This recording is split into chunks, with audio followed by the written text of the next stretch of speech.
안녕하세요, 여러분. 소노의 파이썬 기초 강의 24강 수열 시간입니다. 오늘은 세 가지 많이 활용되는 수열에 대해서 알아볼 건데, 첫 번째 등차 수열, 두 번째 등비 수열, 세 번째 피보나치 수열까지 살펴보도록 할게요.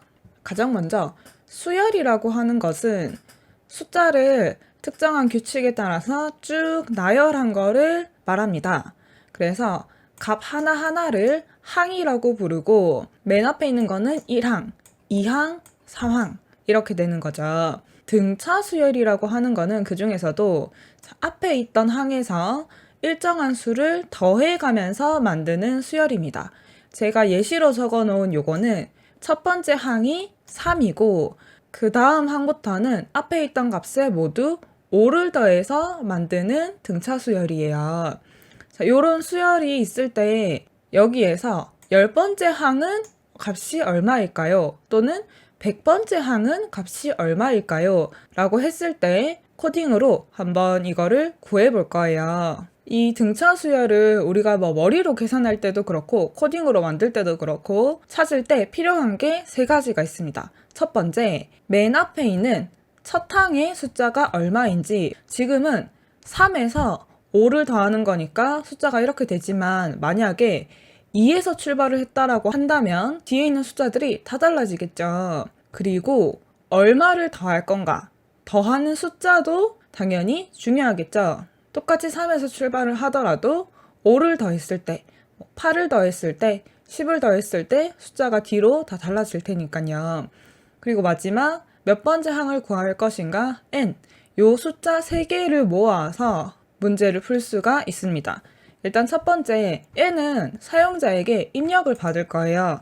그래서 n은 int input 그리고 첫 번째 항을 a라고 해서 여기에 담아줄 건데 위에 있는 규칙을 따르도록 할게요. 그래서 a는 3을 넣어주도록 하겠습니다.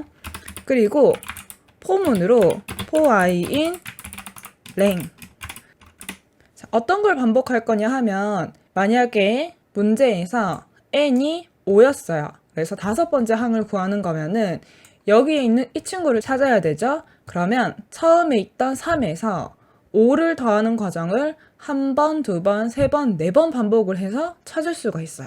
그래서 더하는 코드를 포문을 통해서 반복을 할 건데 중요한 거는 n번이 아니라 n-1번을 반복해야 됩니다. 그죠? 5항을 구하기 위해서 한 번, 두 번, 세 번, 네 번을 더했으니까요. 그래서 여기에 n-1이 들어가게 됩니다. 그 다음에는 원래 있던 값에서 누적을 시켜줄 건데 얼마씩 일정하게 누적을 시켜주냐 하면은 지금 5씩 일정하게 누적을 시키고 있습니다. 이렇게 계산을 해주면 포문이 끝났을 때 A에는 n번째 항의 숫자가 들어가 있게 됩니다. 실행을 한번 해볼게요. 5를 한번 넣어볼게요. 그러면 하나, 둘, 셋, 넷, 5번째에 있는 숫자가 제대로 찾아지죠. 한 번 더 실행을 해서 좀 큰 숫자를 넣어볼까요? 100 이라고 했을 때도 그 숫자를 제대로 찾아줍니다. 자, 여기에서 요 n은 사용자한테 입력받는 거고 여기에 있는 숫자 시작값과 요 숫자 내가 얼마를 더할 것인가 플러스하는 값 요거 두 개도 내가 만들고 싶은 수열에 따라서 얼마든지 바꿔서 적용을 하면 됩니다. 다음으로 등비 수열도 알아볼게요. 등비 수열은 앞에서 했던 거랑 비슷한데 앞에 있던 항에 일정한 수를 곱해서 만드는 수열입니다. 그래서 요 예시 같은 경우는 3으로 시작을 하고 2씩 곱하면서 숫자를 만들어 나가는 거죠. 이렇게 있을 때 마찬가지 n번째 항을 구하자라고 한다면 위에 거에서 아주 조금만 바뀐다는 거 눈치채셨나요? 자, 제가 위에 거를 그대로 복사를 해볼게요. 그런 다음에 자, n은 똑같이 입력을 받고 시작하는 값도 3, 3으로 똑같습니다. 자, 그리고 얘도 마찬가지 n번째 항을 구하기 위해서는 이 연산을 하는 과정을 n-1번 반복을 해주면 되고요. 자, 결정적인 거는 여기에 원래 있던 A 값에서 이번에는 곱하기를 해서 이 곱하는 숫자를 넣어주면 되겠죠. 지금은 2씩 곱해지니까 2를 넣으면 됩니다. 같은 원리이기 때문에 크게 어려울 건 없어요. 이렇게 했을 때 실행을 해서 세 번째 숫자를 찾아보겠습니다. 3을 넣으면 12가 나오고 한 번 더 실행해서 5를 넣으면 48이 나오게 됩니다. 여기에서는 조금만 더 바꿔볼까요? 이번에는 n만 사용자에게 입력받는 게 아니라 a 값과 그리고 곱하는 숫자까지 다 사용자에게 입력을 받아볼게요. 그래서 a는 사용자에게 입력을 받고 이 곱하는 숫자도 제가 r이라고 변수를 만들어서 사용자에게 입력을 받겠습니다.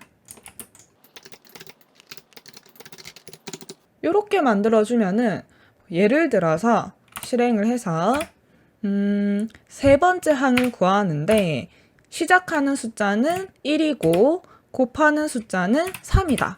그러면 처음에는 1 그리고 거기에 3을 한번 곱해서 그 다음 숫자는 3 여기에 또 3을 곱해서 그 다음 숫자는 9 해서 세 번째 숫자는 9가 맞게 나오죠. 규칙만 이해를 잘 하셨다면 여기서 조금씩 여러 가지 응용이 되어도 쉽게 해결하실 수 있을 거예요. 자, 그 다음에 마지막 피보나치 수열을 알아보도록 할게요. 피보나치 수열은 조금 독특한 규칙을 가지고 있는 수열입니다. 앞에 두 개의 항을 더해서 그 다음 항이 만들어져요. 그래서 첫 번째, 두 번째 항은 1, 1로 시작을 하고 그 다음 항은 요거 두 개를 더해서 2, 그 다음에는 요렇게 두 개를 더해서 3, 요렇게 두 개를 더해서 그 다음 5, 요렇게 두 개를 더해서 그 다음 8 이런 식으로 진행이 되는 거죠. 이해가 되시죠? 이 규칙에 따라서 피보나치 수열을 만들어 갈 때 n번째 항을 구하자입니다. 마찬가지 n은 입력을 받아줄게요. int input 그 다음에 피보나치 수열은 처음에 두 개의 항을 기본적으로 갖고서 출발을 하기 때문에 두 개를 A 그리고 B로 만들어서 1, 1을 넣고 시작을 할게요. 자, 그러면 만약에 n에 4가 들어왔어요. 그래서 제가 이 3이라는 숫자를 찾아내야 되는데 그렇게 찾으려고 하면은 앞에 거 두 개 더해서 한 번 찾고 그 다음 두 개 더해서 한 번 찾고 이렇게 찾아내야 됩니다. 이 두 개씩 더하는 연산을 몇 번을 하게 되냐 하면은 총 2번을 해서 오게 되죠. 그래서 위에서는 연산의 횟수를 n-1번을 했지만 지금은 n-2번을 반복하게 되는 거예요.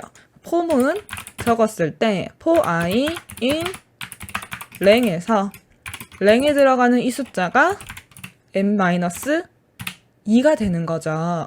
그런 다음에 a, b를 두 개를 더해서 임시 변수 c에 담아 놓습니다.